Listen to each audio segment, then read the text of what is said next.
Ne nana ni championnat in na ala ni ka mɛtiri sababu i ko tɛ fɛ ka lamɛn a ye encouragé ka cogoya yɛlɛ k'a man gɛlɛn bon tiɲɛ yɛrɛ la médaille in bɛ fɛ k'a di ale de ma parce que ale de ne encouragé a baara la bon quand même ne ma gɛlɛya sɔrɔ a la a kɔnɔna na ma gɛlɛya foyi sɔrɔ a la ani mun na n y'a kɛ ka ɲɛ ala ni ka mɛtiri sababu an ka entraînement kɛ la quoi an bɛ baga caman kɛ ni tun ye siɲɛ fɔlɔ de ye a la quoi.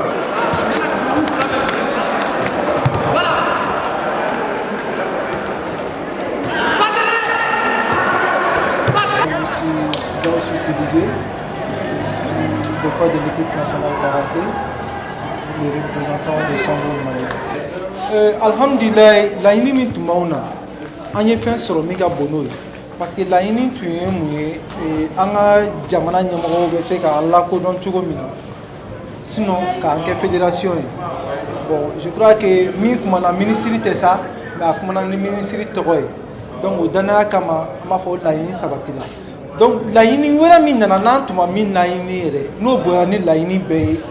o ye irisiw ka ambassadeur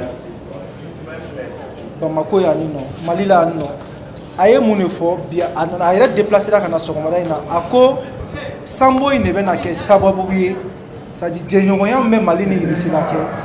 nin bɛna o bonya kosɛbɛ.